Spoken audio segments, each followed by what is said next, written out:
enfants. C'est un moment évidemment, c'est le moment le plus photographié. Et voilà le showman Jean, d'abord un régatier émérite dans son à Port-la-Forêt, qui est devenu maintenant une véritable star. Hein. C'est incroyable dans la pure ligne de Tabarly, mais en plus médiatique, je dirais. Incroyable cette communion avec le public, puis aussi cette sincérité. Il a vraiment su, plus que tout autre, faire passer de l'émotion, retranscrire ce qu'on vit en mer. C'est vraiment un fantastique étendard de la voile, de la course au large. Et toujours avec beaucoup de tendresse et d'humour, hein, encore cette année sur cette édition, Jean qui partage dans ses vidéos toujours des petits mots pour les enfants qui l'accompagnent de l'aide sociale à l'enfance. Et puis là, il a ses gimmicks, ses peluches, ça c'est des choses qui le suivent depuis longtemps. Il y a vraiment ce côté enfin l'humour de Jean, et c'est ce qui le rend aussi très populaire. Ouais, tout à fait. Dans ces expressions, les clac, clac, clac, il a su inventer son propre univers. Effectivement, les peluches en font partie. Bon, mais derrière ce personnage médiatique, derrière ce communicant, se cache aussi un exceptionnel technicien. Des années de pratique, mais il ne faut pas oublier que Jean, sa grande force, c'est la connaissance intime de ses bateaux, la connaissance électrique, électronique, composite. Il a encore démontré sur cette course sa formidable aptitude à manager son bateau, à le réparer.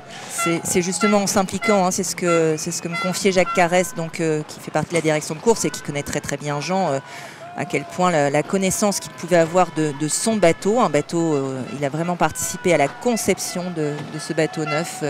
Et ça joue beaucoup aussi dans ça. Oui, c'est ce qui caractérise le personnage qu'on le connaît le plus, c'est son extraordinaire passion, mais aussi son extraordinaire compétence derrière ses projets qui sont sa vie, bien sûr avec sa famille, mais qui sont sa vie, son sel.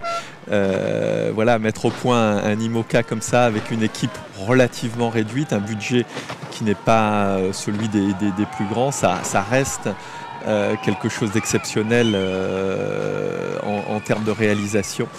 À 65 ans, les capacités intellectuelles malheureusement ne sont pas exactement les mêmes que celles qu'on a à 30 ans ou 40 ans. Mais pas du tout, Pierre. Non, il faut tout de même le souligner, la mémoire n'est pas la même, la capacité de récupération pour l'avoir vécu diminue un petit peu avec le temps.